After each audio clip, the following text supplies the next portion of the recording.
Ready. Three, two, one. Okay, we are here with Jay and Bobby Dyson, or I'm here. we are here together.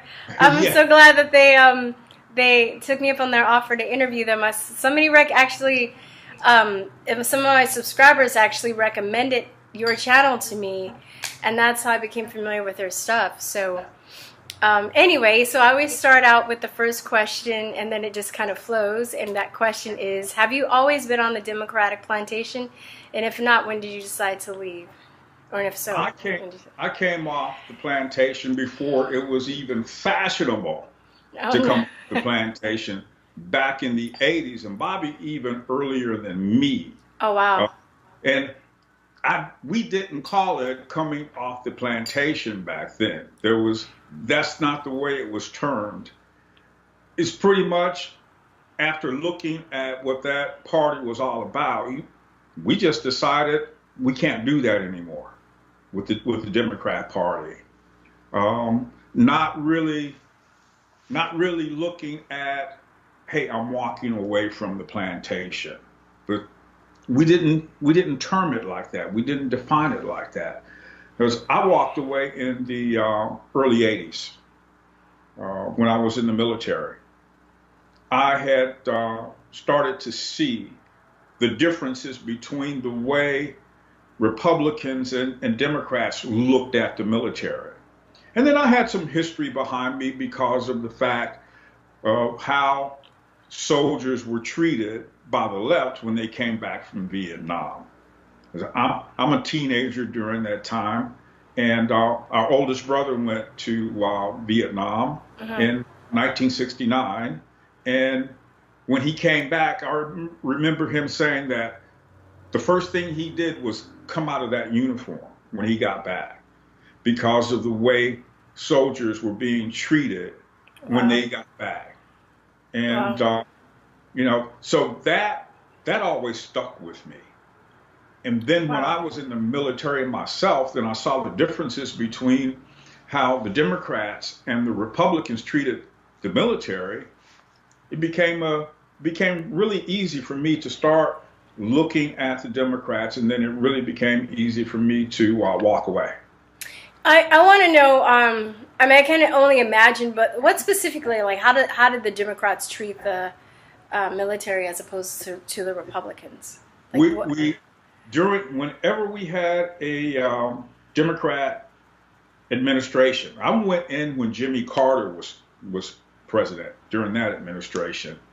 We always had to fight for resources, the tools we needed to go out and wage war, to be able to take care of our assets.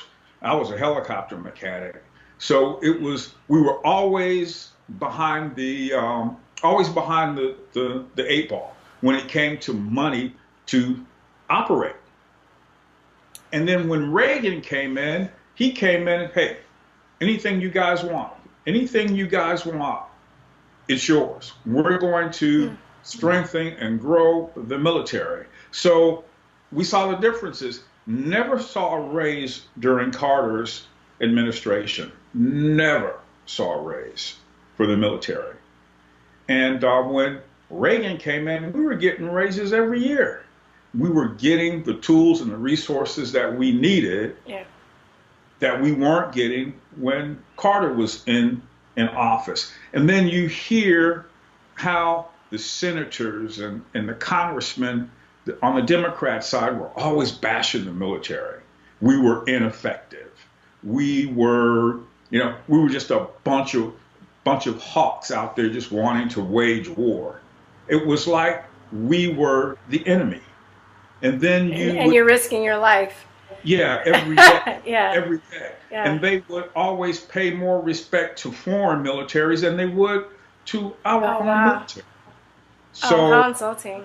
yeah, so to wake up on a daily basis, pretty much, and hear them trash the military, man, that made it real easy for me. You know what? I'm done with you guys. I'm done with What branch did you serve in?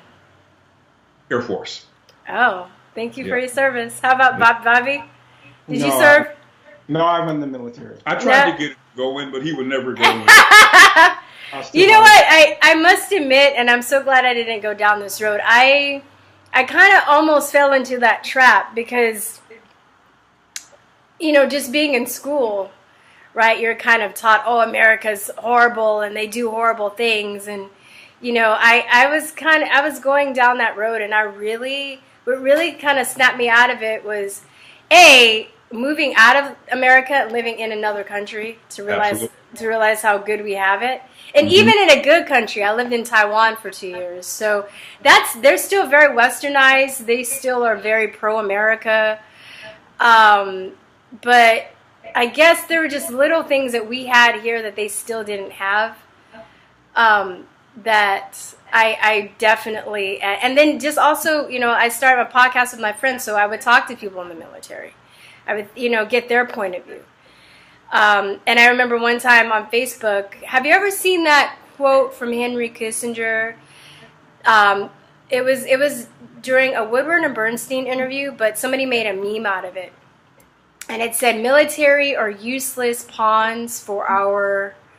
I'm paraphrasing, but it was like the military is useless pawns for our usage or something like that. You know what I'm talking about? In other words, we're no good. We're not needed.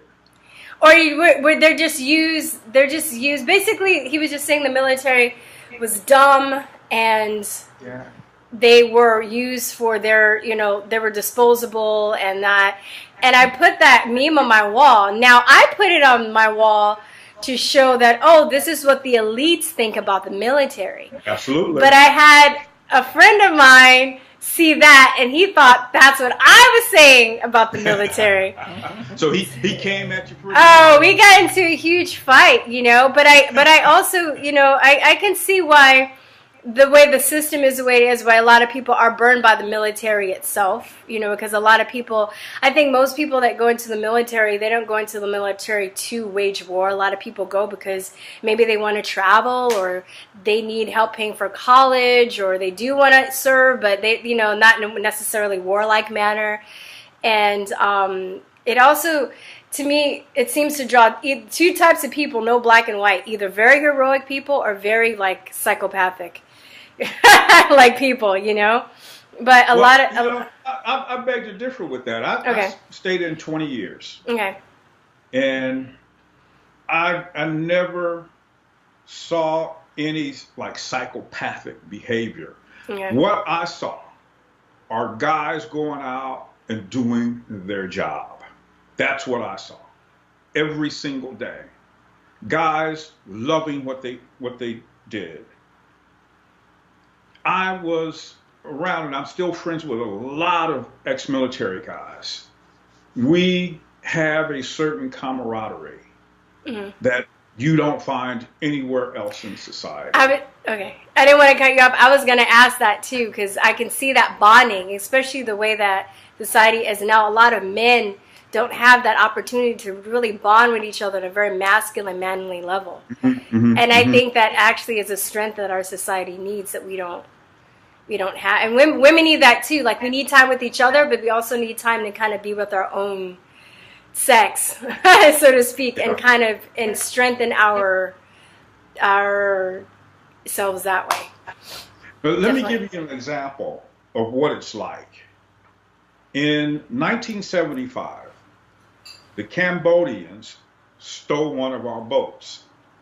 And when we got wind of it, I was stationed in Thailand at the time.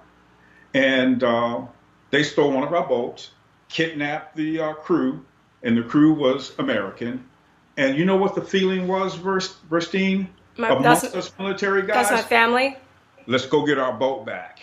Oh. Okay. Let's go get our folks back. Yeah. How you know, who do they think they are, stealing one of our boats, hijacking one of our boats, and then putting our folks in captivity? And we went and got our boat back. Never, not one of us thinking about being psychopathic or being somehow warlike. We were going to get our folks back and going to get our boat back. And we did that. I lost two friends on that mission. Oh, wow. Yeah. 18, 19 years old. When we got to where we were going, we found out their helicopter went down and they died. And these guys, we had come through basic training together, had come through tech school together. We had, lived in the same dorms together when we were in the United States, stationed out in Utah. And here we were in Thailand together. So we were given our orders and we carried out our orders. It was that simple. That simple. Do you think, you do fight in the war, in the Vietnam War? Did you actually fight physically? I wasn't a combatant. I was aircraft mechanic. Okay. So, we were behind the lines, way behind the lines. And my mother, she thought I was out there, fighting in the bushes. Like, no, Mom, the fighting is a long ways away from me. But there were instances where you went into situations where people were shooting. But even then, you didn't think anything about it because you went into survival mode. Yeah. And then after everything was over is when you sat and you thought about it, it's like, whoa, wow. But, when things were going on, you didn't think about that. I never pulled a trigger and shot anyone or killed anyone. I can say that. But I know guys that did. Yeah. But that's all about survival. Yeah, and I just think the fog of war can drive people to insanity, Yeah. A lot of times. I did a panel with some other YouTubers last week, and we were talking about how a lot of the Democrats, they want open borders. And we're just why would you let somebody in where you've warred with their country without checking them out? That's right. That's the most ridiculous thing I've ever heard. And ironically, it's the Democrats that want to talk about the warmongering. And I think both sides hate war. You know what I mean? But the Democrats would be like, oh, this, Trump's warmongering and war. And the United States is so bad. But yet they're going to open the doors without checking people out. And let folks in that have no good intentions. Yeah.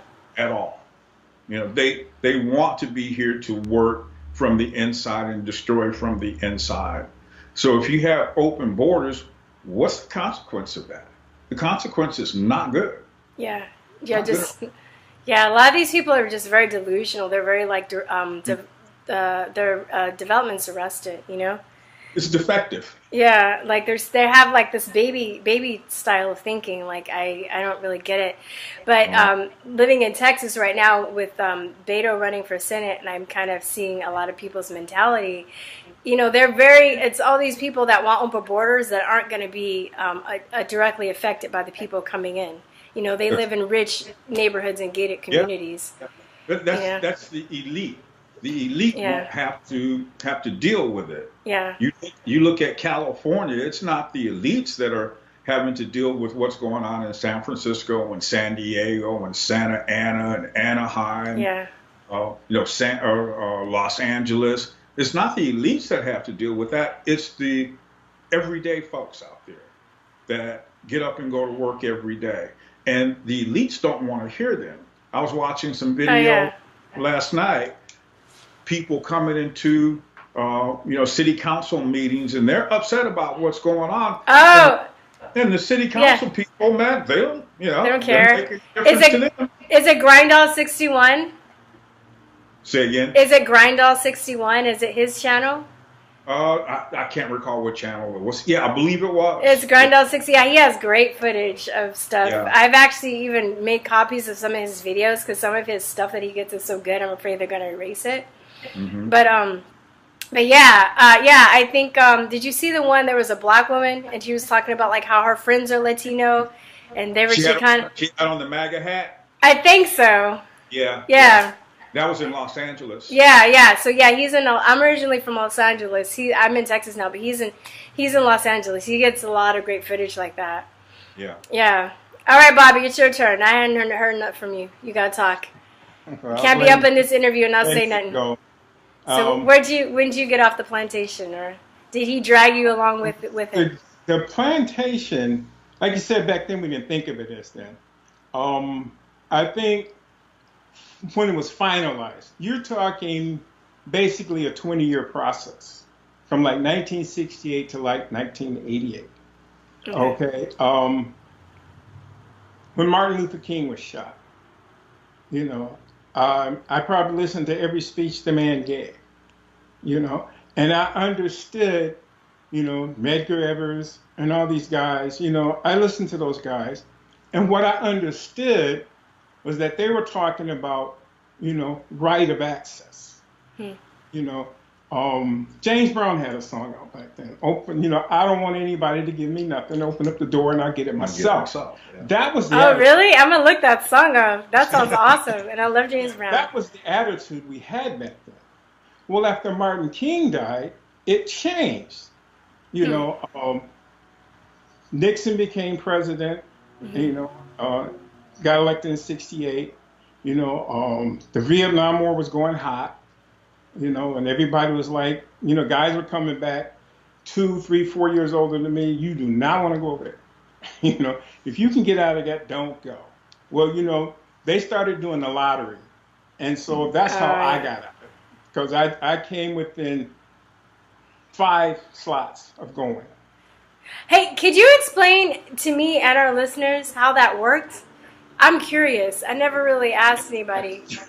How did you, like, did you get notice in the mail? Like, how did you know, like, your number? Like, how did the draft work?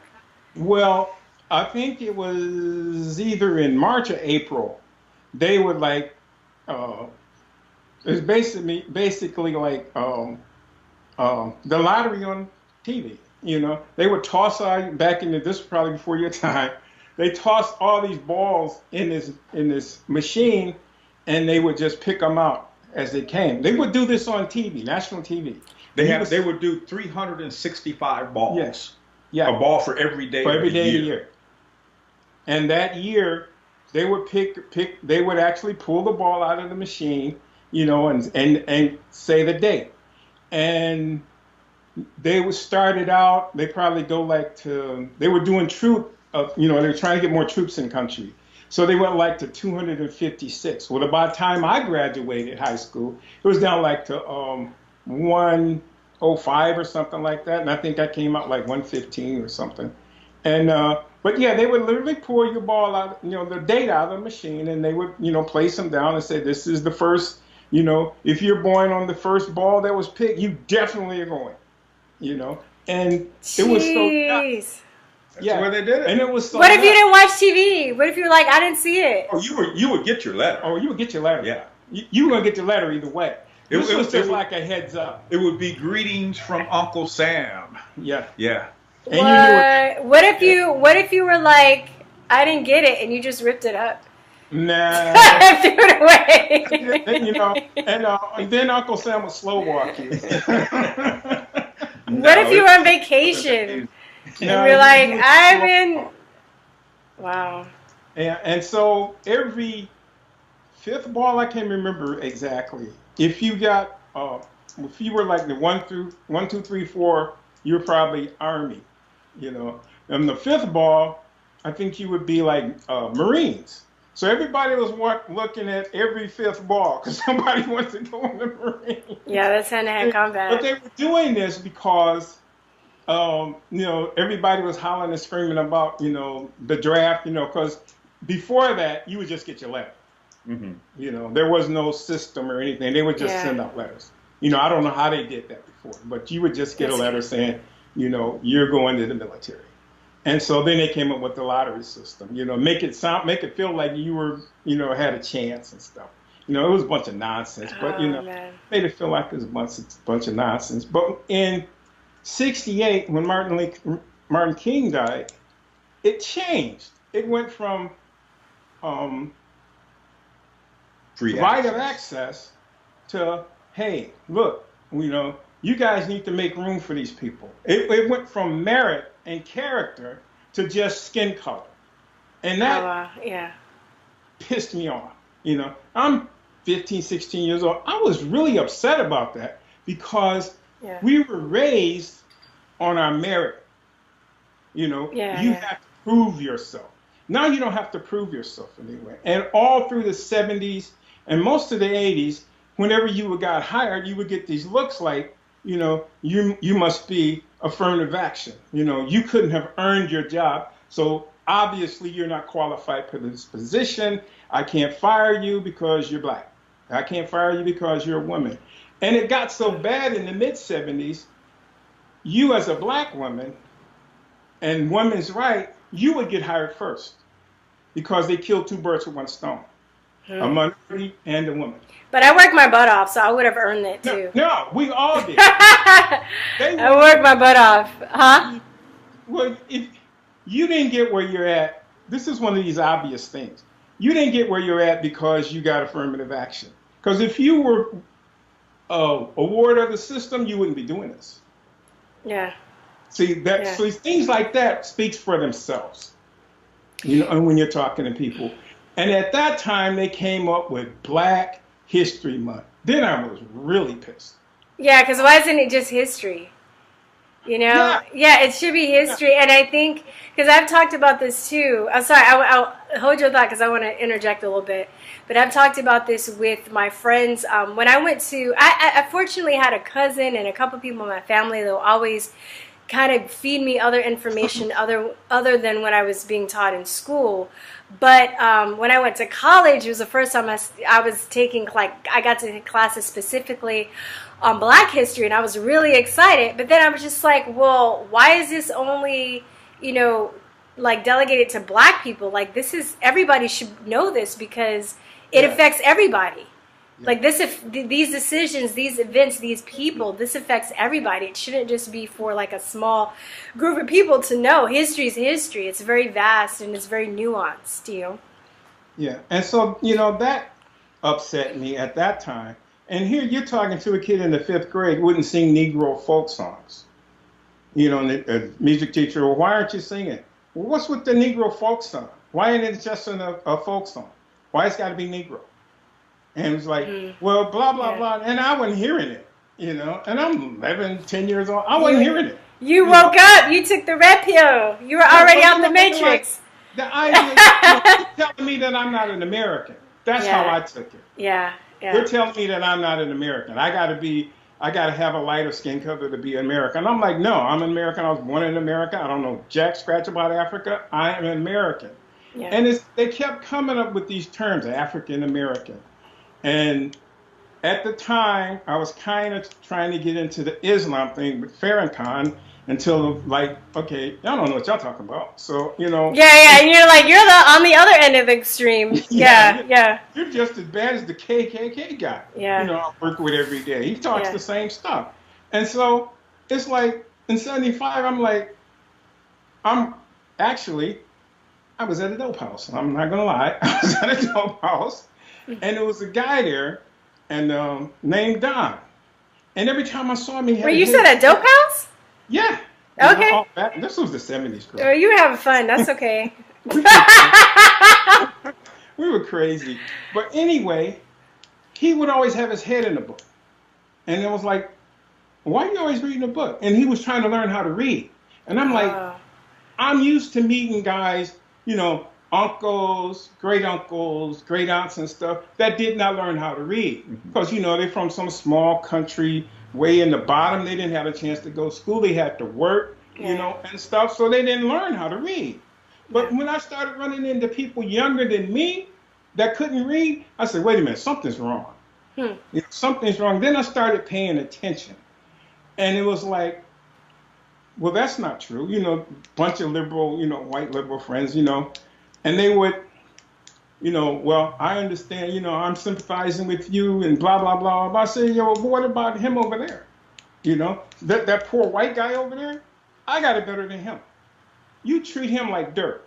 And we would get into these heated arguments, and it was like, I don't know about this leftist stuff, maybe a liberal, somewhat, but I don't know about this leftist. Was it called leftist back then? Were the terms the same? Yeah, they changed from leftist to liberal to progressive. Same cat. Same cat. Did you follow Malcolm X at all? Were you into his? I did, in the sense that what I learned from Malcolm X, his thing was, you don't need anyone else to do what you need to do. You Yeah. are well and capable of going out in this society and doing things for yourself without leaning on white people. That was his thing. He hated Democrats. I Yeah. mean, he thought they were the most vile and worst group of people on the planet because of everything they had done to black people Yeah. since, not just since Civil War, but mainly since 1930s when Roosevelt was president, with the New Deal and all that. And so he was really hard on Democrats. He didn't want anything to do with them. And so I got that from him. And then Reagan got elected. And in 87, I moved to, no, it was in 84, when Reagan was running for re-election. He was having a press conference. And the reporters were at him about the Russians. Everybody was like, what are the Russians going to do? What are the Russians going to do? We got to make sure the Russians don't get upset. And Reagan had left the mic. And a reporter, well, what about the Russians? He stopped, came back to the mic, and he said, the Russians need to worry about me. And I was like, that's what I'm talking about. Be a man be one. Yeah. I'm like, okay, he the big dog. The Russians are afraid of me. That's why I like General Mathis. What keeps you awake at night? And he said, nothing. I keep other people awake at night. That's my job. Yeah, snap, yeah. And so when Reagan did that, I was like, well, forget these wimps over here. Mm-hmm. And then in 88, I was in Georgia. And that's when Rush Limbaugh went national. He had already been listening to him in Sacramento. Yeah. And he went national, and I'm riding, stuck in traffic, of course.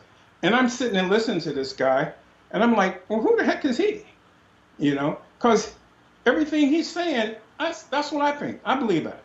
And then I realized at that moment that I was not a liberal, that I was really truly a conservative. And from that point on, Democrat couldn't tell me anything.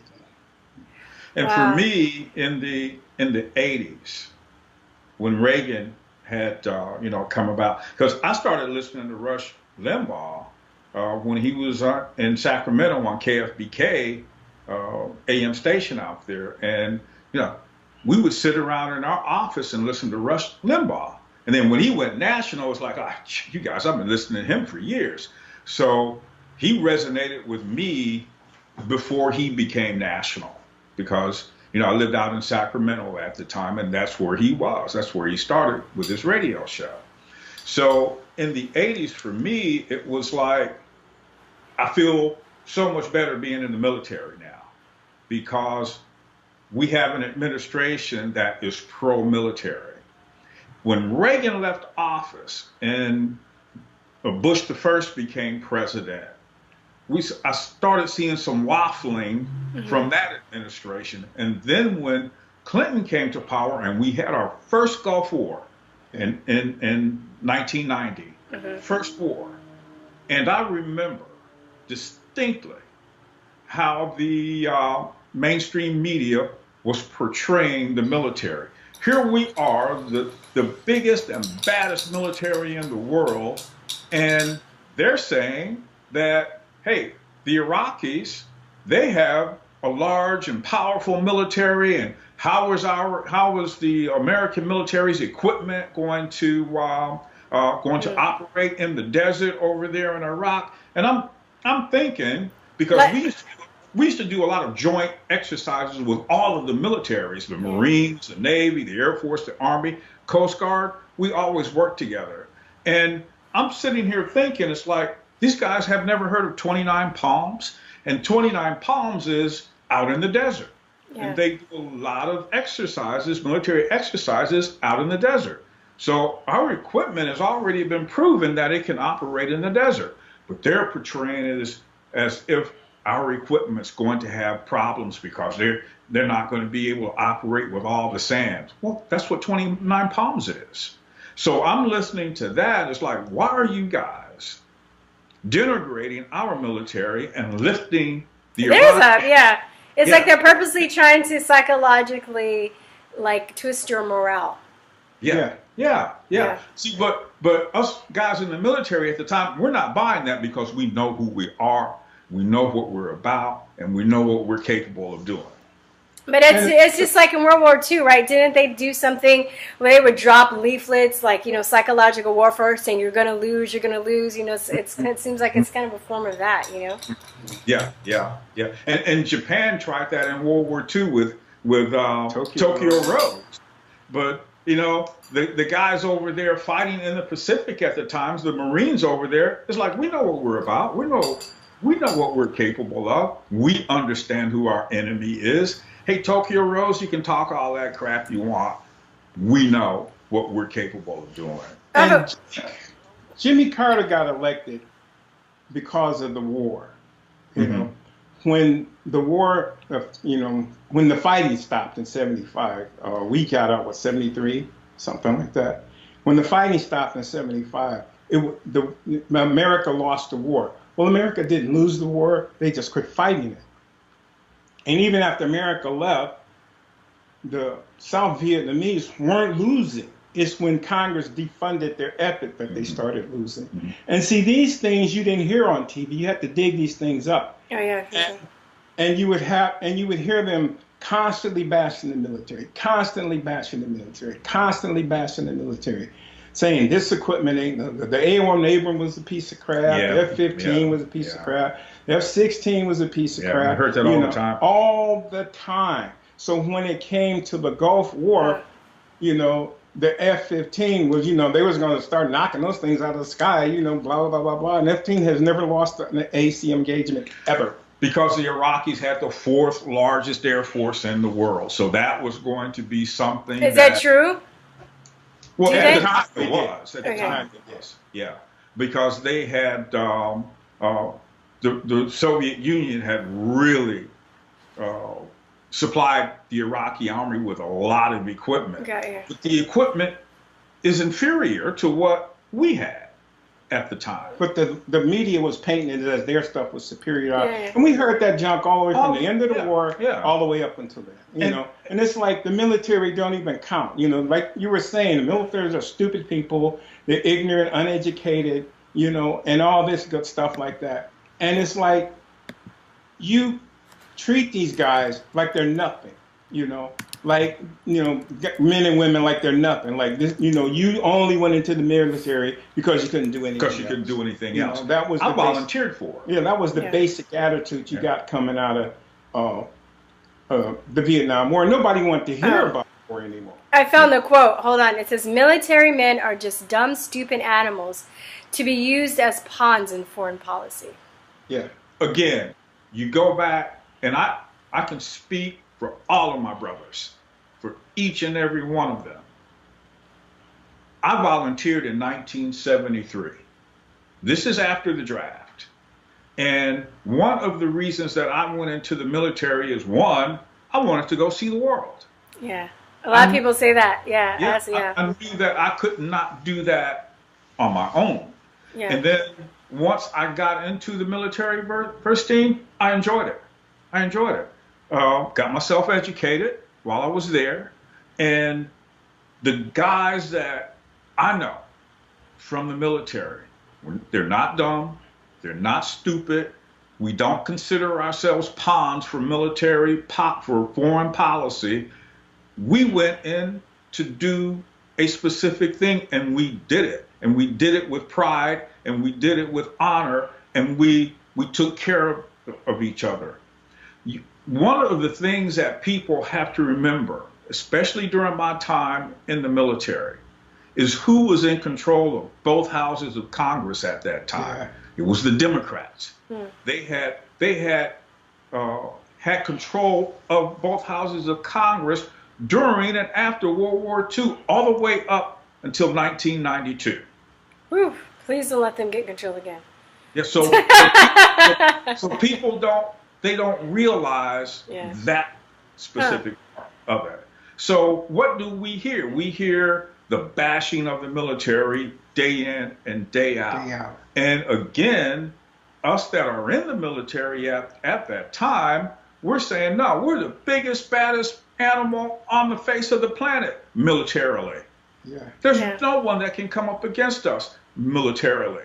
But then you hear the mainstream media and the Democrats constantly bashing the military. That puts a sour taste in your mouth that does Yeah. not go away. Well, as relating it to the day, um, Yeah.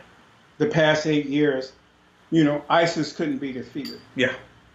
We can't defeat ISIS. That's what you were being told. So you send these guys over here, and you shackle them and tell them they can't do this and they can't do that. Vietnam all over again. You would think that they would just lie, even though like maybe just say that it is true, right? That they would still lie to increase your morale, to give you a chance psychologically of like it's like whose side are they on, We did it on our own because we can't rely on anyone else to uplift us as far as morale goes. We can't rely on anyone else but us. We were taught when I first went in basic training, we were taught something called esprit de corps. And that esprit de corps is each man taking care of the other man. This brotherhood that is unbreakable, that is unshakable. So we're listening to what the politicians are saying about the military, and then we're looking at our own everyday experiences with each other. And what I remember when I first went overseas in 1974. A lot of people say the war wasn't going on. Now, they were still pulling the trigger in 1974. Yeah. And I remember when I first got there, I was out with the guy. We were working on top of an airplane, and it was monsoon season. And I've told my brother this story. So I'm looking at this big wall of rain come towards us, and I asked the guy that I was working with, and he had been over there for a while. I said, "Aren't we going inside? It's getting ready to rain." He says, "No, man, put on the rain gear and because those guys out there in the bushes, they don't have a place to go in." Yeah. And that made a big impression on me. It's like, okay, I understand. You keep working. But you thought you were gonna like wait till the rain stopped for it to go to work. We're not gonna fight today. Okay, it's raining. All right, guys. We'll see you when the rain stops. Boy, come in the house. Come in the house. It's raining. Come out of the rain. He said, put on the rain gear and keep working because there's guys out there, they don't have a building to go in. Yeah, that's truth right there. So, I mean, that stuck with me my entire career. That conversation from 1974, it stuck with me my entire career. And what he's talking about, I want to tag into something you had said earlier. You said, men not having other men to be around, to bond, as men. And when I began to see that, probably late 70s, when I started paying attention, because at that time, we didn't have the internet, but I would go down to the library, take a day and go down to the library and just pull everything out I could find on a certain topic and sit and research it, And I used to do that at least once a week or so, and just research that topic. And I started learning, like, okay, first person I learned about, we didn't learn in school, was Benjamin Banneker. We never heard of him, I never heard about George Washington. Carver? No, George Washington. We did. George Washington Carver was pretty popular. Okay. Him and Booker T. Washington and Harriet Tubman, you were going to learn about them. Yeah, you're going to learn about them in school. But you never heard about Benjamin Banneker. You never heard about. The name sounds familiar. What did he do? So would you just refresh me? The French helped America in doing the revolution, right? Mm-hmm. So they wanted to build a city that wasn't part of America, which is what is D.C. Well, the French were going to help America do that, lay it out and survey it. And when the French and the Americans fell out, the French took the plans and left. He wrote down the plans, the architectural plans from memory. And that's how Washington, D.C. got built. and he was a black man. Well, I didn't know that. I learned that, Oh, okay. Yeah, I've heard the name before and I just forgot. yeah, and that's what he did. And stories like, because all these white men that built the country, they're all evil, blah, blah, blah, blah, this, and they would say, well, Washington wasn't a great hero. All I'm like, well, if he wasn't a great hero, he was close to one. The man had no less than 6 horses shot from under him, and you got to be pretty close to the fight to get a horse shot from under you back then, because people weren't that accurate. So, no, the guy had a lot of heart. These guys had a lot of heart. And that's back then, the kings would go and fight in the wars with the Boy, with the people. You still have the Jordanian king right today. This guy goes out with his military and goes through military exercises with his troops. Yeah. This is the king of Jordan. Dang. Today he does that. And you look at the guys like he's in his 50s. And you look at him, it's like, that guy is buffed, man. Yeah, because he, if he has to go fight, he ain't gonna die easy. He ain't going out like that. He's ready to go to war, He's built up pretty good. But here he's royalty, but he's out there with his troops. Yeah, he's with his men. Yeah, he's out there with his men. And it's like, you start picking up on these stories. You start learning about these stories. And you start putting them all together, and you get a different picture, Like, race relations in America before the Civil War and after the Civil War are totally different. Because before the Civil War, most blacks were property. There was no competition. You weren't in competition with a white man. After the Civil War, you became competition.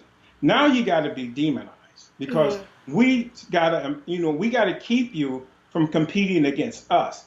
And when people think about white supremacy, they think of racism. The white supremacist, he thinks about holding on to what he has.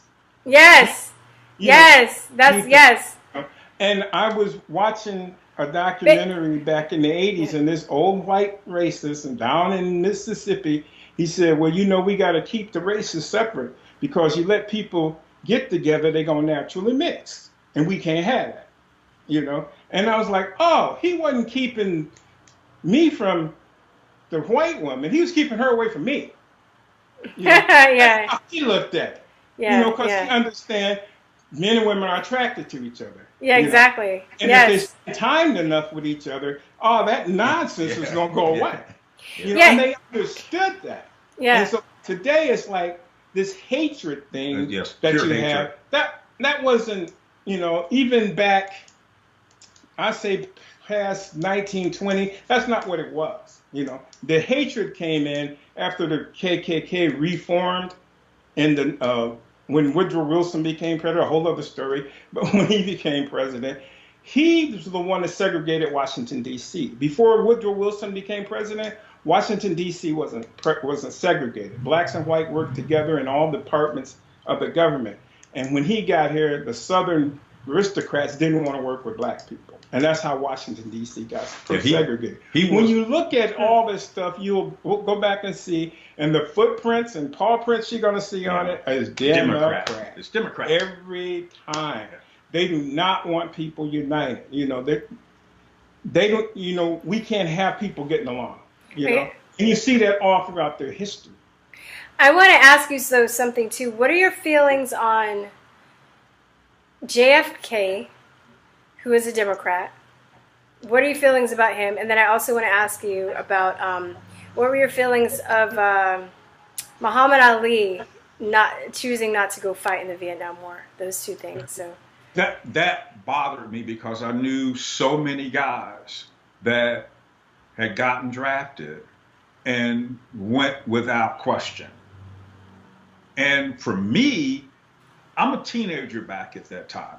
I am nowhere near military age when the Ali thing was all happening. But I remember guys that I grew up with, guys a little bit older than me, going to Vietnam and coming back messed up in some cases. I mean, not just physically, but mentally, but mentally, okay, messed up.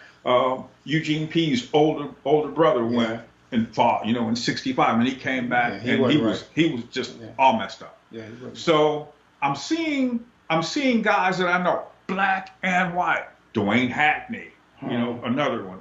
I'm seeing guys black and white going off to war, and they're going off to war, and they're doing so without question. I'm watching my brother, my oldest brother, get drafted, and my one of my uncles. These guys are 2 years older than me, and off to war they go without question. And the impact on the family to see, a family member go off to war thinking, man, it's a possibility that I'll never see them alive again. So when you have the draft dodgers out there, and you have the protesters, and you have Muhammad Ali, man, that left an impression on me. Don't you feel some sense of responsibility? I mean, to me, it was like taking the coward's way out after having seen so many guys that I grew up with go off to war and come back and be messed up. Well, he did. He got his title stripped away from him, and he went to jail, though, right? Yes, he did. Okay. Well, so I mean, he never did any jail time. They just took his title away from him. Oh, I thought he went to jail. Okay. No, he never did any jail time. Yeah. But and then JFK. Abraham Lincoln said that there's always a man fit for their times. Like Abraham Lincoln just fit the Civil War. He fit in that time. The Kennedys fit in their time to some degree. But what happened was, and didn't understand this is 1960. I'm only 9 years old when he gets elected president. So how politically astute was I at 9 years old? Yeah. I wasn't. So all I had to go on is what I'm hearing, from the news. And I'm not watching a lot of news at 9 years old. I'm out running around playing. Yeah. So as you weren't playing video games? I'm just kidding. I'm kidding.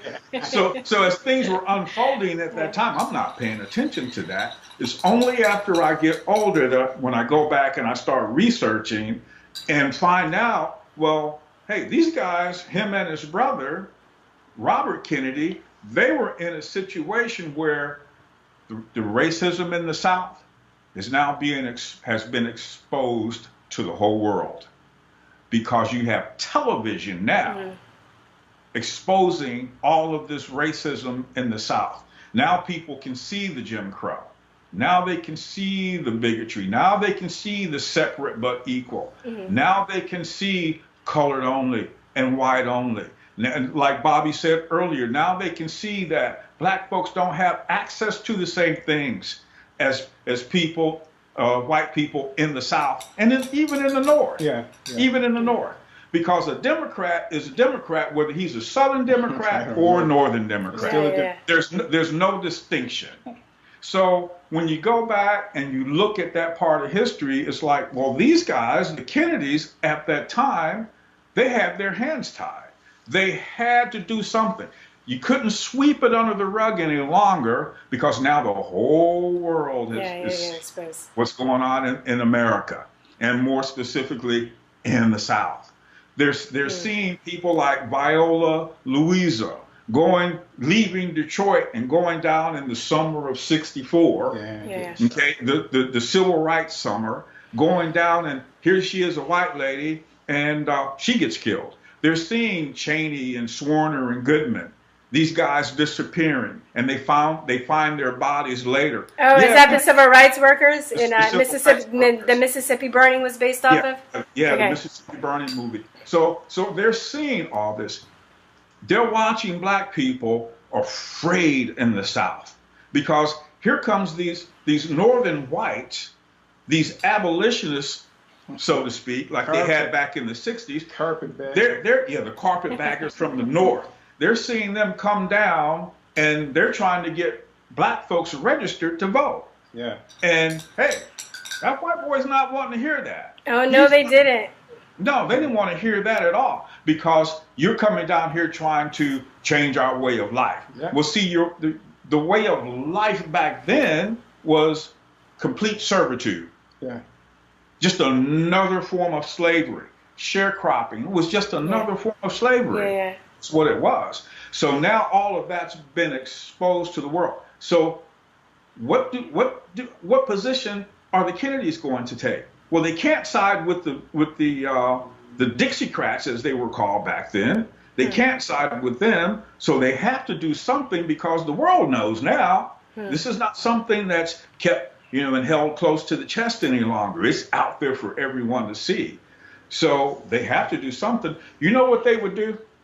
They would send the FBI in the South, and the FBI was only there to observe. They weren't there to arrest anyone. They weren't there to bring a case against anyone. They were just there to observe. Interesting. That is something. Here, you're standing and you're watching people get beat, have dogs sicked on them, water hoses, have their houses burned, people coming up missing, found dead, and the FBI is just there to observe. Because who's the FBI run by at that time? J. Edgar Hoover.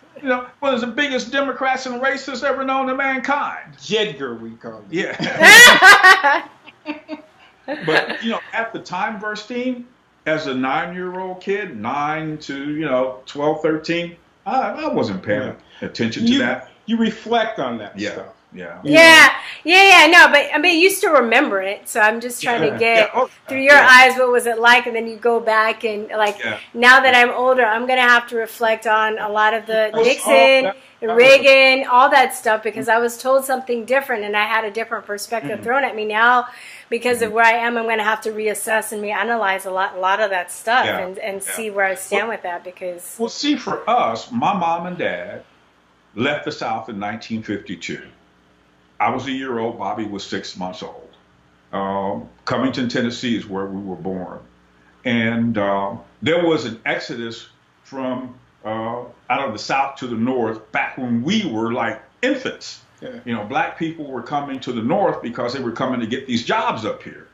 And we were raised around, I never went to a segregated school, never lived in a segregated community. Had tons of friends that were white, black, and Mexican. And you're Flint, right? Is this? Yeah, Flint. Yeah, my dad's from Colorado. He same. My parents had me late, so my parents were in their mid-70s. So my dad, same thing. Like he didn't experience racism, but he didn't. But everything, his neighborhoods, his school, everything was all integrated. They all So sorry. In our community, it was black, white, and Mexican. When you say Mexican, it's like Mexican in Michigan. Yeah, it was black, white, and Mexican. So I didn't know anything about segregation. I didn't know anything about Jim Crow. I didn't know anything about white only and colored only. The first time I saw that was 1968, and I was 17 years old then. Yeah. So, we didn't know anything about that. So we were pretty much insulated from all of that. Yeah. And I think my mom and dad, along with a lot of other people that came out of the South, raised us in these environments on purpose, so we wouldn't have to deal with it. My mom went through Jim Crow, but my dad didn't. Yeah. But my mom explains it too, where she was just like, I didn't really know any better because we just weren't around other white people. We'd see him from time to time, and she was like, I didn't. And my mom said, now I can't believe it because she's such an open-minded, like warm-hearted person. But she was like, yeah, I didn't like white people. And I was like, well, why? She goes, I don't know. I was just told not to like them, and I didn't really see any. So I was just like, and it's still like that in the South in a lot of places. And it's a lot like that here. I could go 2 miles over from where we are right now to the South, and we don't stay in the city proper. We stay on the north side in an area called Beecher. This is where we grew up at. But, you go over there, you grow up, and you start interacting with a wider range of people. You go into college, even though I wasn't in college, you go to college anyway, at that age because you're partying. So you get to meet people. And so when I would go to college, and the white kids, well, they weren't odd to me. You might go to over to East Lansing to Michigan State, and some of the kids you grew up with are over there, black and white. So it wasn't odd to me. And you would get all these strange looks from these these Detroit guys, what were you doing over there talking to him? Well, grew up together. We grew up together. You're like, he's like my brother. What are you talking about? Like, yeah, I know. Yeah, it's interesting. Yeah, we grew up together, running up and down the street, throwing baseballs and playing basketball. We grew up together. We went to school together, gym class, all that stuff. Fighting each other, and then after playing baseball. We had one incident with our uncle. He was close to our age. I want to tell that story. Let him tell you. I'm going to tell you. It's a funny story. You tell it. My uncle. He's 2 years older than me, 3 years older than Bobby. He was raised in Tennessee. So in 1966, he comes up and he spends the summer with us. Where in our district, they would open up the swimming pool every summer. So all the kids in the community would go up to the swimming pool and swim. So when he first gets up here, he goes up to the gym with us, and he's standing up against the wall. He never gets in the water. And so we thought it was odd, but we didn't say anything about it. Years later, I asked him, I said, Uncle Thomas, when you came up that summer and we went up swimming, you didn't get in the water. Why didn't you get in the water? He says, man, we didn't get in a mud hole with white people and swim. If we were in a mud hole and the white guys came along, we had to get out of the mud hole. This is in the South. Yeah. We had to get out of the mud hole. He says, I'm looking at you and Bobby, man, you're in the water, in the swimming pool with all these white kids and you guys are having fun. His thought was, somebody's going to call the KKK and come and yeah. And they're not going to make it back home tonight. What am I going to tell my sister? He's like, I ain't going down like that. He's like, I ain't going down like that. Well, I know there was this incident too. Dorothy Dandridge wrote in her book when she went to Hollywood. And they were like, oh, no black people in the pool. That was in Las Vegas. Oh, it was Las Vegas. I'm sorry. I said Hollywood. But you know what I'm talking about. So I'll tell the listeners, no black people in the pool. And she goes and she sticks her toe in. Yeah. And they drain the pool. Yeah. Because they were like, no dirty black people, in the pool. Yeah. And we didn't think nothing about it. You out the locker room, cowabunga, into the pool, you all go. Yeah, it's really weird to have that, like, live in that reality where you're paranoid, like that. And I feel like there are a lot of black people that even in this day and age, they don't have to be in that reality, but they still choose to be in that reality of just not. And like I say, you get out of high school, you get your first job, you get your, a good car, not the beater that old man. Yeah. You get a good car. And so you start getting around, you start going out of town. And, you would take people with you, and they're like, hey, let's jump down the Ipsy, let's run up to Central or whatever. And you would always have this, group that, didn't want to go. And it was all like, well, why didn't they want to go? We're going to have a blast, y'all. And it was like, well, ain't no black people up there. What? It's like, who cares? I mean, what's that guy? Our parents, to their credit, I know. There are people that are about all the stuff that they went through in the South until we were a lot older. Yeah, me too. They didn't drill that. They went through real racism, I'm sure, right? Like my parents went through, but they never. As I've gotten older, they've told me stuff, but they didn't want me to like. And this is why I get so mad when I hear people like the leftists and they try and instill this slave mentality in people too, that you can't do anything because you're black and there's always going to be people trying to keep you down. But I'm like, well, that's life. Yeah. Hello. Yeah. But they're going to people hate you because you're tall, you're short, you're a woman, you're pretty, you're ugly, you're whatever. It's just the challenges of life. It's the challenges of life. Down in Georgia, these young boys, I was kind of making them come to work because they know, well, you go to work and the white man, shut up and come on. And we were on the wall, and my boy, Dennis, the Menace, we used to call him. Dennis was from Peoria, and Peoria is pretty much like Flint, a company town. It was Caterpillar there, it was General Motors here. And so he grew up in the same kind of neighborhood I grew up in, So he wasn't, strange to black people, and I wasn't strange to white people. So, we was pretty tight. And we were standing up on the wall one day, pumping concrete, and one of the younger black dudes, inner city type, said, were you born with a silver spoon in your mouth? He said, I'm on the ball with you. Yeah. It's like, I don't know, like, I'm like, okay, you gonna answer the man? Yeah. And then he shut up. I'm on the wall with you. All of us out here. And I would tell him, look out here, man. Okay, two things you're gonna know about construction when you walk on the job site. First thing, there are no children. And if you see a woman, usually she's in a piece of equipment driving it. I said, all this stuff we out here doing, all you see is men. Ain't no boys out here. yeah, because that's just it's heavy. Sorry, I mean that stuff's heavy.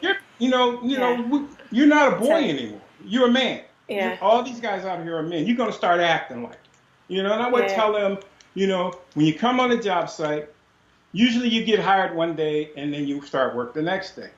When you come in tomorrow, I want to see a hammer and I want to see a tape measure, because you're gonna look like you want this job. And they would be, oh, no, that's what you're gonna do.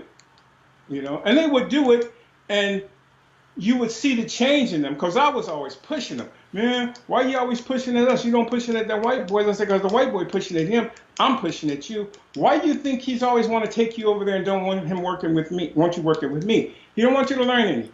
They bring me the white boy. I want you to teach this guy. They'll say, you got the black dude over. He's been working here 6 weeks. This dude just come in. You want to put him with me so he can learn something. And they would get pissed. But they knew I didn't care, because I understood that if you do a good job and make money for this dude, he's not going to want to get rid of you. Yeah. And I had one incident where I'm up in the stairwell, and the boss comes up, and he stands up there and he's talking to the foreman. And I said, I'm looking down there, and he keeps cutting his eye up at me. I said, what is he doing? So he left. He came up and said, come with me. He said, Dyson, come with me. And he said, what? The boss said, you make too much money to be doing the stuff you're doing. He wants you to learn how to do this, because, you're talking to the dude. You're not talking to him rough. We having guy conversation. Yeah. Yeah, you're the boss, but we talking like guys, And it's like, okay, this dude got sense. So I want to teach him how to do this. Then the next thing you know, you're running a crew. And everybody's like, what is he doing running the crew? Because he know what he's doing. Yeah. Well, why is he doing that? Because he know what he's doing and you don't. Yeah. So now, either you go over there and stack lumber, or you get in your car and leave. One or the other. Yeah. And they would be hot, especially the North Georgia white boys. They would be hot. But it's like, you come at me with, well, I'm a racist. Well, you pretty sucky at it. Well, you're supposed to be a racist, white supremacist. Where'd you get your degree in racism from? You better go and ask for a refund. I said, I need to give you white racist lessons. And they would look at me like, okay, something wrong with him. And I would do that to them because they wanted to argue. White versus black, better than black. They come in on Monday. How did that white racist thing work for you over the weekend? You're like, what? So you said white racist, right? Yeah. Well, what do white racists do when they over the weekend? Do y'all go fishing, hunting? Do you eat pizza? What do you? Football, basketball. What do you eat? Catch the game? Did you get the Braves game? It's like, man, something wrong with you. Oh, something wrong with me. There's something wrong with me. And I end up telling him, look, dude, we out here working. Okay. What do you do when you get off in the evening? He would say, I get in my truck and I go home. What do you think I do? You get in your truck and go home. We don't see each other until the next day, right? Don't see each other from Friday till Monday morning, right? Yeah, okay. Why should I care whether or not you like me or not? And he, looking around like, that's a good question. I said, dude, it's people in your family that when you see them coming, you're like, here come them. They blood and you don't want to see them coming. Yeah. And tell me I'm lying. He looked at it like, dang. He didn't talk to me for 3 days. You have to process. You have to process. That was some deep stuff. Come back. He like, okay, man, I hear what you're talking about. And we shook hands and we got along swimmingly after that. Well, yeah. When I first went in the military, all of us from basic training through tech school, and even after we left tech school, it was just a group of us always together. And there was this white guy, from some little town in Kentucky. And we were sitting around one day. He's hanging out with us. So we're sitting around one day, and he says, man, when I go home on leave, I'm going to cuss my daddy out. And it's like, whoa, man, where'd that come from? You're like, thanks for the announcement. All right, yeah. He was thinking about what his dad and his grandfather had told him about black people. He had never been around black people. Yeah. So now he's in the military, and he's hanging out with us. And for him, it's like, you guys are just out for the same things. Yeah. He's like, you like pizza too. Yeah. Like, who knew? Yeah. Just trying to make a living. And I remember telling him, it's like, dude, just leave it alone. Your dad was telling you what he learned. Yeah. And he was passing that on.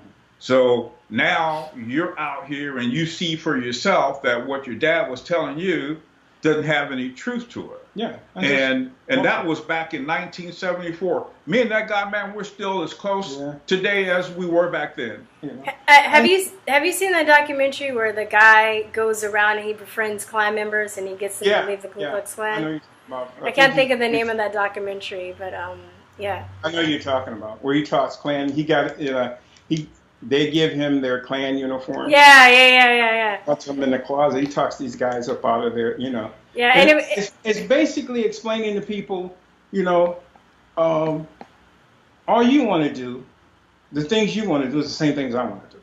No different. Yeah. I mean, neither one of us is running around here trying to become billionaires. We pretty much, middle class, and we ain't mad at that. I wouldn't mind it though. I'm just saying.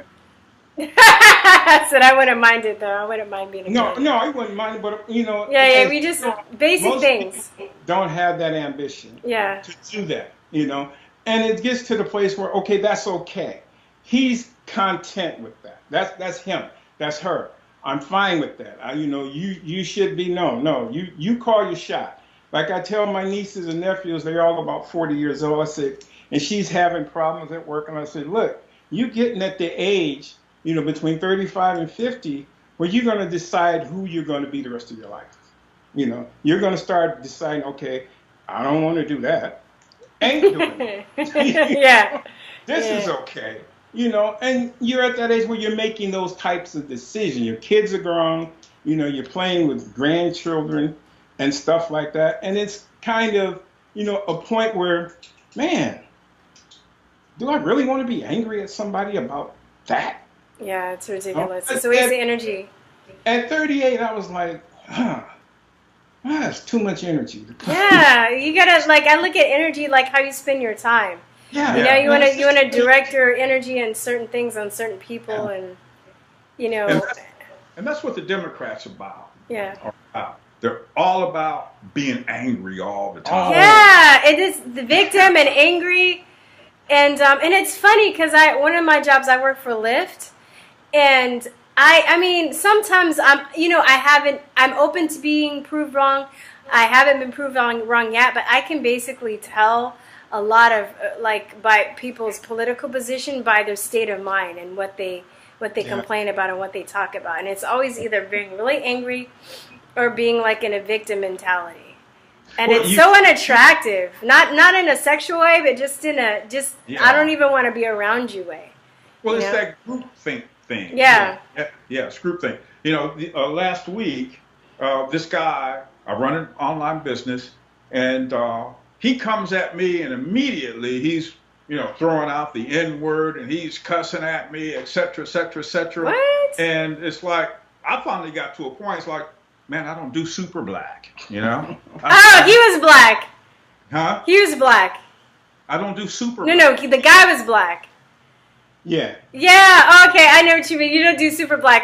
That's why this series is actually called Blacker Than Thou, because my uncle would call the people that, were the super blacks, basically, or the blacker than thous. Yeah. I don't do that. And, but why do the Democrats walk around so angry all the time? All the time. That's their modus operandi for sure. What's your take on Kavanaugh? Oh, I don't believe any of those women. I'm gonna upload a couple of videos later. Cover your ears because I did some cursing in those, but I don't believe them. I just don't. The timing, They can't remember the details of the story. None of their friends could corroborate anything that happened. And now there's another accuser. It's obvious that they're trying to stall his confirmation. And I hope, huh? And destroy him. And that's just like, they're so low. Like, they won't stop at anything. They'll destroy people's families. They'll kill people. They'll do anything to win. And that's just that's like a demonic, It is demonic. But you know what? I think, I don't want to generalize both parties and say that Republicans can't be that way. But it just seems like the Democrats, just the way that they've been operating for years now, if you look back at everything, it's human nature, but they've just chosen to, that's how they obtain their power. By, being low and being dirty. And, Saul Alinsky, Hillary Clinton, that was her mentor. He praised, he praised Satan in a lot of his work, supposedly. I've just read excerpts of his work. I haven't read his whole work in entirety, but he praised. So it's like, I don't, but not even the first one, And then the second one that said that he put his, private parts in her face. I was just like, so she's never seen people's private parts. Like, that was traumatic. Like, they were kids. Like, they were drinking and drunk and they never acted, it's ridiculous. I wouldn't judge anybody by who he is now when you're a kid. When you come out and you say, I was so drunk that I was on my hands and knees slurring my speech, couldn't even hold my head up, but now all of a sudden it's crystal clear? Yeah, they probably either gave her some money or threatened her family to say that. Oh, either they're being paid off or they're being threatened. That's what I think. Yeah, being paid off. But well, they could be threatened though too. I mean, because I think somebody linked Hillary Clinton with their lawyer, and I wouldn't put it past her. I mean, she's a demon from hell. Like, I wouldn't pass her and her part, her with all her shenanigans and the things that she's been involved in to do that. You know. Yeah, but if you go all the way back to 1828, when that Democrat Party was first formed. What you see from 1828 all the way up to today is the same old thing. They've just gotten more nasty and vicious with it. Yeah. Back then, they were fighting for space. They were trying to carve up space. Yeah. Now it's power. So what we see now, it's our minds. They're trying to get our minds and our souls. They're fighting for our souls. That's what they want. Sorry. It didn't look like we'd ever get to this place. Yeah. So that seemed like. It was like the best we can do is hold the fort. That's what you were doing for the past 30 years, was holding the fort. Then Trump comes in, and it's like, what analogy I want to do. You've probably never done anything like this, but it's like taking a M80, digging a hole in an ant mound and letting it blow up. And the ants are just frantic and scattering because they don't know what's going on. They just know that the mountain blew up. And you see them frantically trying to put it back together.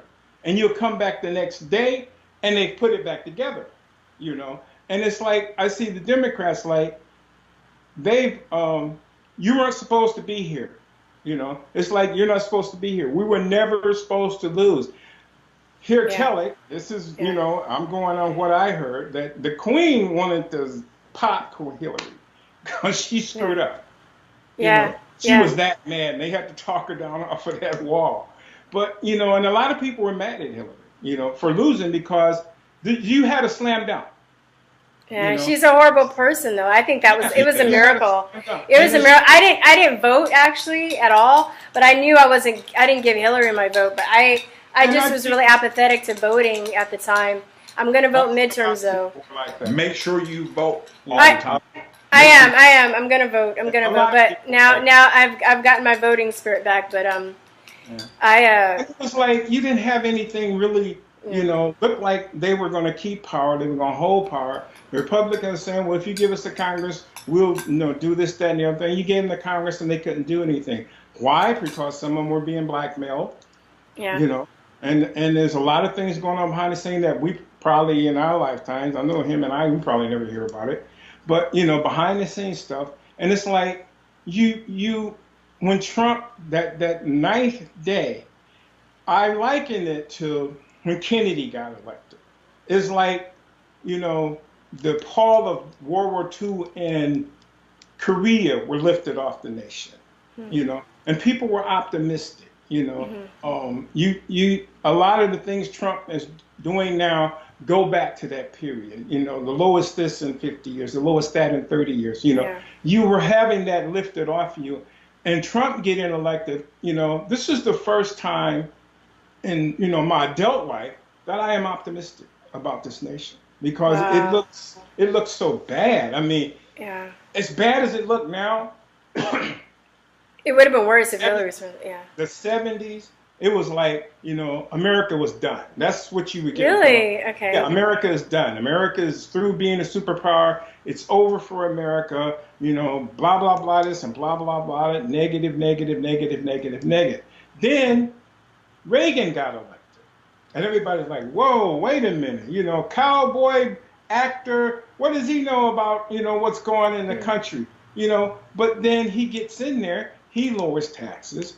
Yes, we had a recession, but once that was over with, the country hit a stride. And what I learned back then was that no matter how much you beat down on America, and you see it throughout history, from the Revolutionary War on to now, Americans will fight among themselves. They will, scratch and spit at each other. But the minute somebody come from outside, it's like the old hood. You and these dudes could scrap all up and down the hood. The next block over, they come over and want to scrap with somebody on your block. Oh no, it's like your brother and sister, right? You can make fun of your brother, but as soon as somebody makes fun of you, you're like, they're dead, America's come together, even if they're not getting along. Wait a minute, you're not going to do that to America. And Trump tapped into that. Yeah. He tapped into that, And it's like now it's with the walkaway movement. Everybody says, oh no, walkaway is just a fad and blah blah blah. But more and more people are seeing, and even like now with Kavanaugh, if you're a Democrat and you're seeing the way they do, well, how is he guilty? And tonight, Trump. Oh, because he's an old white man, though. That's why. Trump. And somebody asked Trump, do you think all these women are liars? And my first thought was, well, do you think he is? Why do we have to assume they aren't lying? Yeah, and women lie all the time. Like, they lie all the time. I Tuck, in the video that I made, I was just like, I have 2 guy friends that were baby trapped and found out the baby weren't theirs because the woman lied. Women lie and destroy people's lives all the time and not think about it. I have women lie on me and try to destroy me for nothing because I'm skinny. It's like Susan Smith. You're probably too young to remember this, but Susan Smith was it South Carolina where she was? Yeah, you probably were teenagers. She killed her kids. And she drowned. She said they drowned them, and she said a black man did it, right? Yeah. I remember my dad was livid. I remember they was livid. Person would put their, you strap them kids in the back of that car and let it roll down the boat ramp into the lake. I mean, not to, but I think she was on antidepressants. That stuff makes you crazy. Just to be fair, that's a whole nother interview and episode talking about those drugs and. Yeah, but the Democrats aren't on antidepressants. They're just sick. No, a lot of them are. No, okay, I see what you're saying. Though, but it's like that, and it's just their psychology, their way of their paradigm, their life view, the way that they're choosing to get power. They get power by suppressing other people and stepping on top of them. Yeah. They do. Yeah, and so it's a shame to see the country having to go through all this stuff. Yeah, yes and no, but I also think we need to because this is now we're at an apex. We're at some point we had to. It's like the civil rights movement that had to happen. Eventually that's got to happen, and and a lot of people are. Like I was telling some people last night, they were all, everybody was wringing their hands. Oh, what's going to happen? What's going to happen? I said, wait, look, we're in a war here. Yeah, it is. Yeah. you want to see people perk walk in orange jumpsuits. We are in a war, man. You know, Trump getting elected was Concord Bridge, not Yorktown. You know, the war isn't over. We're going to be fighting this war the rest of our lives because they're not going to stop. No, they're not stopping. You know, they're not going to stop. And I said, a lot of you just want to see what you want to see, go home and turn off the world again and think everything is fine. No, we got to fight. You know, the colonials decided, hey, we don't want to be colonials no more. These people are dogging us out. Okay, what are we going to do? Well, we're going to kick them off our turf. You know, this is ours now. And the king you know, was like, no. You know, that's why I tell people, the Americans call it the War of Independence. The Crown, British Crown, call it a revolution because it was to them. You know, what was before is no longer. You know, and they understood that. And they still salty about that today. You know, you know, they haven't gotten over that.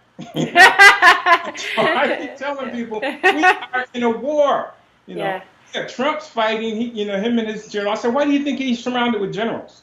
You know, most of his staff is generals. Why do you think that is? You know, that his becoming, even this election, this isn't the end of it.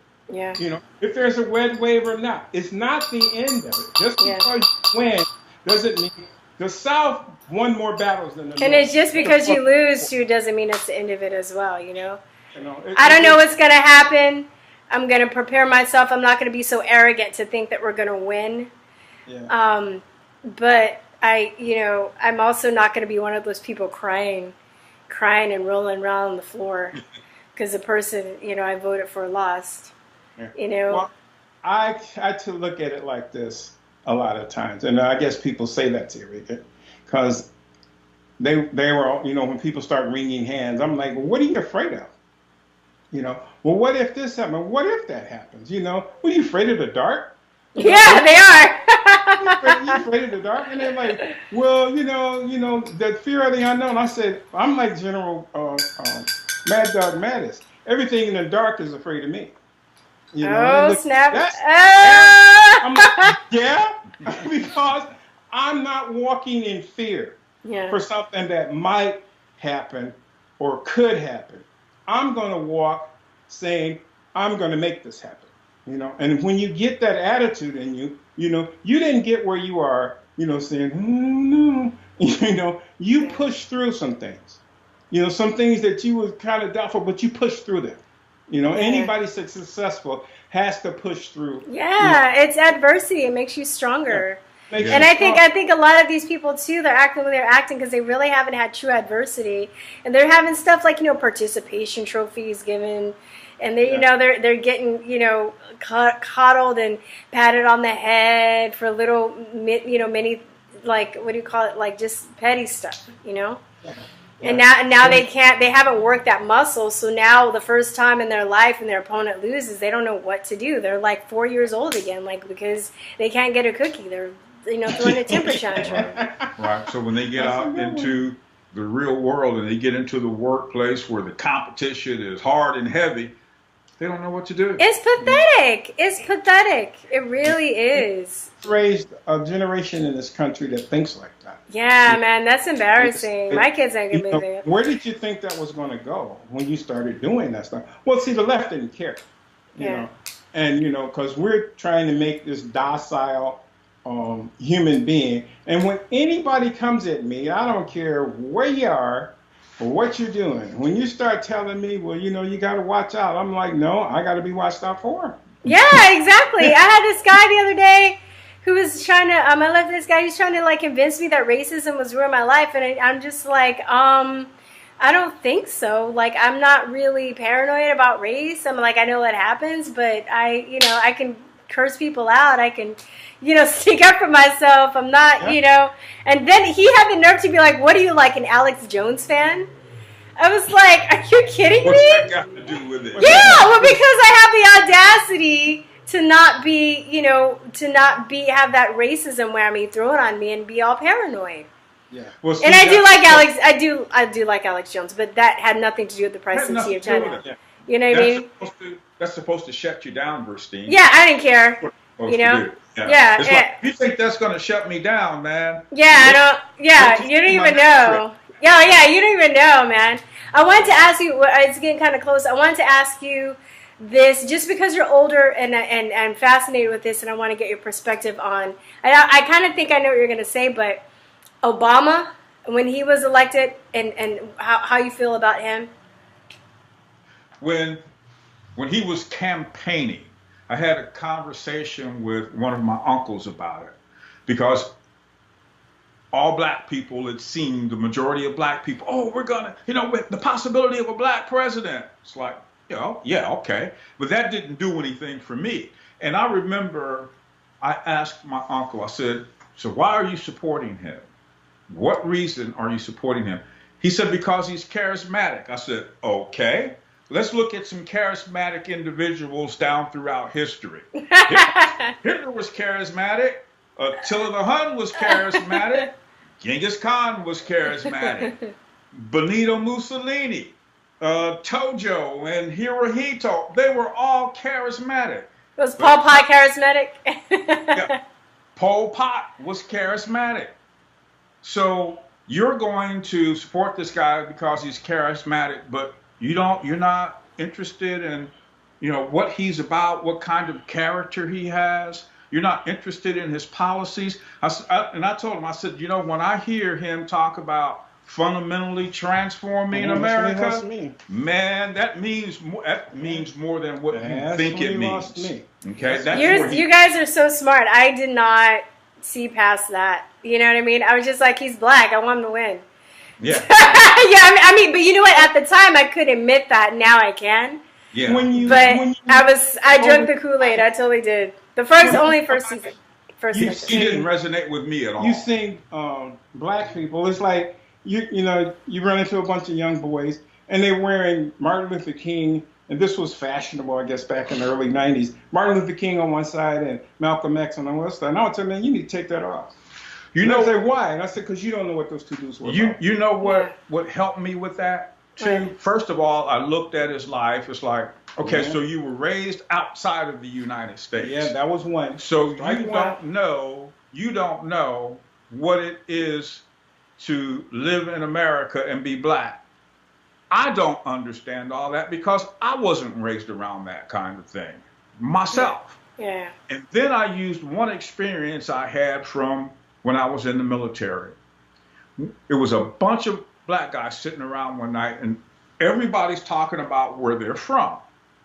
And guys were talking about what it was like being raised in the ghetto, being raised in the hood. And I wasn't saying anything. And this guy from Philadelphia, he turns around to me and he says, why aren't you inputting anything? I said, because I don't know anything about living in that environment. That's not where I was raised. Yeah. And, so you one of those, you're uppity. I said, dude, I'm just telling you, I don't have any experience with uppity that. Equals intelligence. Yeah. I don't have any experience with that. I wasn't raised in the ghetto. I was raised in the country. Yeah. And so I used that when I looked at Obama. First of all, he has no experience about what it means to be black here in America. I don't have much experience with that myself. He was raised in Indonesia.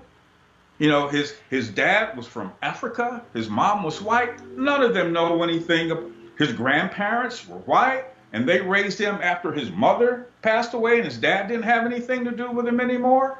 So I'm looking at that, and then I'm using that experience, that conversation that all these guys were having when I was in the military. I don't know anything about the ghetto. I don't know anything about being raised in the hood. I was raised in the country. It's like, how can he identify with black people here in the United States when he never even lived around us? Or Americans at any point. He never even lived around us. He has no American experience in him. And it's not in him. It's not in it. And I was cautious about him for that. But when he said fundamental transformation, that was it for me. Wow. And him and I had never talked about that. That was it for me. But I remember he said that. It's like, man, that means more. There's more in that than what he's letting you know. The first thing I was telling people, what's wrong with the foundations of America? That has to be fundamentally transformed. That you got to change. What are you going to replace them with? Yeah. He's black. I'm so embarrassed. I would like drive around and listen to the Well, Yes don't We feel Can bad. song in my car and cry. Don't feel bad about it. But it's over the years looking at people, you know, like you get, well, white people don't like you. I don't like you. I know those people. No. When I lived in Taiwan, there was a guy, and he was black, and he was like, man, it's racist here, blah blah blah blah. And then all of a sudden, the more I talked to him, I was like, no, man, I just think that you're a jerk. Like, I don't like I don't think it's like, you know, people may be curious or give you looks, but huh? Yeah. Skin color, you're a jerk. Yeah. But even if it is skin color, I think in some people's minds, they're really just attaching meaning to your skin color. You know what I mean? Yeah. Like whether it's experience or whether, like you said earlier, about how they're fighting for resources or space. They're like, this type of person is going to take this away from me, or this is the type of person, you know, this person killed my brother, so therefore now all people like that are, you know, so it's like a defense mechanism. Yeah. You know, it's not just ignorance. It's a little more than that. You experience people, you know, and regardless, you know, when I got, you know, in my 30s, it was like, you know, you take people one at a time, you know, and I started taking people one at a time. Yeah. You know, and what I learned was two different things. You have racism and you have prejudice. We mix those two. Yeah. They both mean the same thing. Yeah, they're not. But they're not the same. Yeah. Now, I have experienced prejudice in my life quite often, not just from white people, from black people. You know. Yes, exactly. Definitely, because you don't belong here. Why? Because you're not part of the group. You're prejudging my, you know, and all the time that's not always wrong, you know, because you know you see a guy and you want to date him or whatever, you know, you're gonna look harder at him than you're gonna look at somebody else, you know, if you're a normal thinking person, you know. It's like, okay, oh girl, you sure are cute, butter rum. Okay? Yeah. Who is that over there? You know, who are you? You know, and you like, they're looking at you like, well, why are you asking me all this questions? I'm trying to figure out who you are. You know, are you an axe murderer? You know, I don't know. Because I tell people, I'm pretty sure Jack the Ripper was a pretty charming. I'm pretty sure he was. Yeah, like you know, when the first serial killers documented in America was a doctor. You know, charming, and you know what I mean. Like, so these people. Yeah, exactly. Very charismatic, very charming. You can't catch. You have to catch flies with honey. What is that, right? You catch more flies with honey. Yeah. So you know, you mixing racism. You say racism, and you mean prejudice. You know. Yeah. Well, those people don't like me. You know. Well, there's people you don't like. Yeah, exactly. And you know what I've noticed too. I've noticed too. Some of the first people that complain about racism are always the most prejudiced against other people. Yeah. You know, they'll be like, when I was in college, the first year I joined the Black Student Union, and the Asian Student Union wanted to like get together with them for a picnic, and most of the people did not want to join with the Asian Student Union. I was like, you guys are racist, you know, and I left. I was just like, I'm done with y'all. Did you get kicked out? No, I left. I was just like, I'm not coming back here. You guys are like, are you serious? But they're like, oh, I don't want to like have lunch with the Asian. So I was like, oh my God, you know, what is this? Nephews, one Thanksgiving, the family had gathered for Thanksgiving, and one of my nephews, he starts ranting about white folks, and you know, it's all of the misery is because of white folks. They did it, right? And I said, hold on, let me ask you a question. What part of town do you live in? And he told me. I said, oh, so you live over in the hood, okay? And I said, I've been through the hood, and I see blight in the hood. I see trash all over the place, people not taking care of their property, houses burned down, houses boarded up. I see all of that over where you live. I said, you mean to tell me that some white boys from Owasso got a garbage truck one night, loaded it up with trash, came over into your neighborhood, and dumped all that trash in your neighborhood. And burned some houses on the way. And you didn't hear anything, right? So you looked out the window and saw them, but you didn't say anything. So the white boys, they came back again the next night and did the same thing on the street over from you. I said, you know what? I said, those are some bad white boys. I want to meet them. Because they're getting away with it, man. I want to know how they're rolling. Yeah, I know, right? Like, yeah. And that's. He looked at me and he said, "Oh, you don't have to go out there." I said, "You brought that silly crap up." Yeah. Oh, now you can't defend it. You know, I mean, I just say I'm glad though to see people waking up from this mentality. Yeah. I want to ask you guys another question real fast before we start wrapping up. You're from Flint. You're in Flint, right? Right. How's the water situation there? What's going on with that? It's still present. You just don't hear anything about it. Do you have to filter your water? Like, No, do they fix the pipes? This like, is what happened. They were back in 68, 69, somewhere in there. Flint needed to update the water plant. Well, they thought it was going to cost X and X amount of monies, right? So Detroit was building a water pipeline, and so Flint said they're going to tap into that water pipeline because it was cheaper to buy water from Detroit than it was to buy water, the make our water here, drinking water here. And so then Flint fell on hard times. You know, you've heard all the nonsense, and they decided, oh, we're going to reopen the water plant. And I'm like, okay, then aren't y'all going to upgrade it? And they're like, no. Well, why not? That's why they closed it, because it needed upgrading. Mm-hmm. So then once they started pumping the water and the old lead pipes started corroding, it was like, oh, well, then everybody down at Flint at the City Hall out there down there hiding under their dress and pointing fingers at Lansing. You know, he didn't come in here and crank that place up. You decided to do that. And guess what now? They're buying water from Detroit again. You know, which you won't hear on the news. But yeah, they're buying water from Detroit again. You know, after all that nonsense, all that money. They never just fix the problem.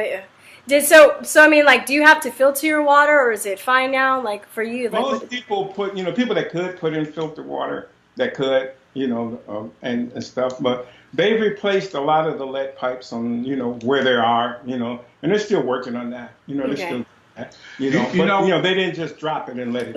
Lead's messed up. It can lead to insanity, and it can lead to a lot of different. What they were doing also during that time, mm-hmm. they were still charging people, for their water bill. But people were getting water bills $600-700 a month. Oh, that's like rent. That's heck no. Wow. Yeah. Just for water, and you can't drink it. Wow. So yeah. But hey, Flint is another Democrat-controlled city. Yeah. Oh, imagine that. I remind them of surprise, that. Surprise. And you walk around the city and you complain about it, but you keep electing the same people. You keep electing these folks. That bag of den of vipers down there at City Hall, need to all be ran out of town on the rail. They've been there, sitting there for years. And these are holdovers from when General Motors was here. And General Motors was dropping $500 million into Flint every 6 months. Now that money's not here anymore. And yet they're still trying to do that, As if. They're still trying to chip off the money that ain't there. And so the city services get neglected. But yeah, the water situation has been amended. They're buying water from Detroit again, and they're pumping it out the river, And so, but you're not going to hear about that on the news because, Democrats only want to talk about what's bad. Just Trump every day. Only thing that's going on in the world is Trump, evil Trump. And you can go to the Chuck E. Cheese again. You don't have to go strapped. Okay, I want to ask you one more last question. This is the question I usually close out with is, what is your dream and vision for America, and do you have hope for the future of America? I think America will, as it's always done, always been able to bounce back from all kinds of adversities. So we are a resilient people, always have been. What we see now, it's going to morph into something different in the future. There's always something different, but we always manage to bounce back from it. It's like Bobby said earlier, really, there's nothing to be afraid of. Yeah. Nothing to be afraid of. As long as you know who you are in the scheme of things, you'll be okay. And America will be okay. And Donald Trump is not going to be here but Right. for another 6 years. yeah, at the top. So, Yeah. so And he'll I- be gone, and America will still be here. And I think a lot of people are freaking out because they don't know who they are. They're not secure in themselves. A lot of these people are freaking out, very insecure people. Well, that's how we've been shaped over the past 50 years. You know, Yeah. I was, you know, to me, it was just like I'm not going there. You know, I don't want to go there. I don't want to be afraid. I remember, I was a kid, and this dog was chasing me, and I was like, I'm tired of running from this dog. You're like literally. You're like, I'm literally So I saying. turned around and started running after him. The dog was like, whoa, he crazy. You know, I'm tired of running from this dog every day I come home from school. So I turned around and started chasing the dog. And Uh-huh. don't be afraid to, when a Democrat gets up in your face, hey man, push back. Yeah, push back. Push back. And why we started doing these videos, you know, was because we both come to the same conclusion that a lot of people, you know, still today, you know, you might not go out and get in the trench and with your rifle and start shooting at the enemy. And out there protesting you and might acting not do crazy that. in the But, street. Yeah. I don't know what it is now, but the military used to say for every man in the field, you need at least 4 to 8 guys behind him. Yeah, yeah. Be effective in what he's doing. I said, you do not have to grab a rifle. Yeah. You know, just get on the team. You know, It takes all types. Yeah, and do the best you can do because Yeah. you know you got generals will say you want a commander that you got to put a leash on. Yeah. You want a commander that's, I don't know, General. No, you want a commander you got, hey, look, dude, you can't do that. Yeah. Yeah, So you totally. ain't chomping at the bit. Yeah. See, what you do and what we do and what so many others do with our videos and placing them up on YouTube, it is giving a lot of other people courage Yeah. Yeah. to Very start true. speaking out. Yes, very true. Yeah. People did that for me, you know. Even back when I still considered myself a liberal, I still listened to William F. Buckley, mainly because he was confident in what he said. You know, confidence always impressed me. Yeah. Always. If you can say what you got to say and you're confident about it, and you know, and every time somebody comes at you, you have an answer ready for them. You know, I find that impressive. You know, and I listened to him even then. And might be somebody you don't know, maybe Tony Brown. Used to be Tony Brown's Journal. Yes, I've seen clips of that He show. had a Yeah. lot of influence on me, you know, far as pushing back at the, you know, you're black, you can't. You're black, you can't. My thing was always, well, why can't I? I've been watching a lot of Thomas Sowell lately, and Edward Walter E. Williams. I mean, You know, and you listen to I these love guys. Walter Williams. And yeah, me too. I like him a little more. He's a little more spunky.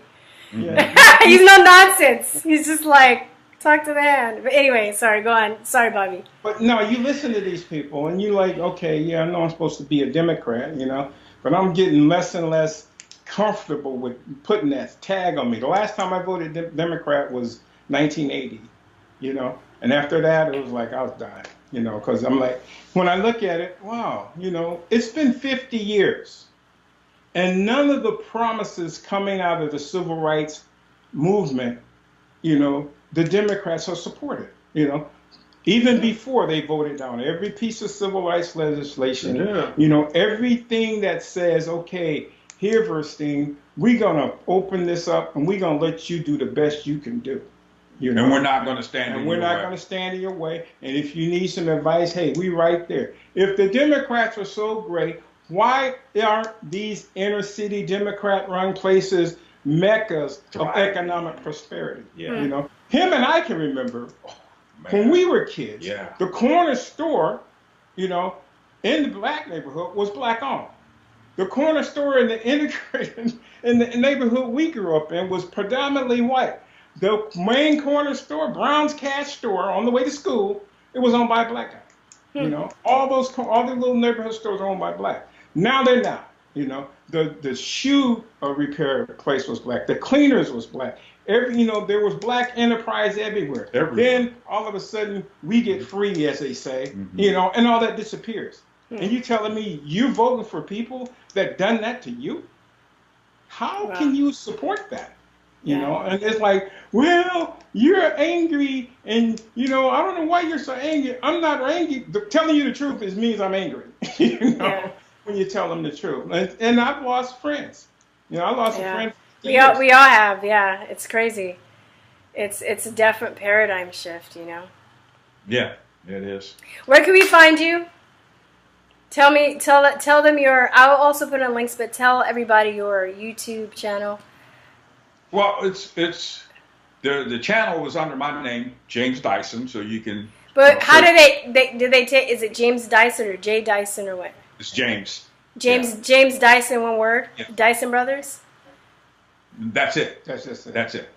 We just kind of threw that up, and you know. Yeah. We didn't give it a whole bunch of thought. Yeah, it's okay. We'll keep checking at it, and it's fine. I just want people to lead you. You know, one of the reasons too, I do these interviews, A, so I can connect with people, and B, you know, people, you know, we can get you more notoriety, more traffic to your channel. So anyway, I have to. Well, I don't want to wrap it up, but I have to wrap it up. Yeah, I know. Because it's a pleasure. It was such a pleasure talking to you guys. Well, thanks for having us. Okay, don't hang up. I'm just gonna sign off, you guys. Hold on. Okay, peace, truth, live, guys. I'll see you later. Bye. Mwah. Okay. Bye. Wait. All right.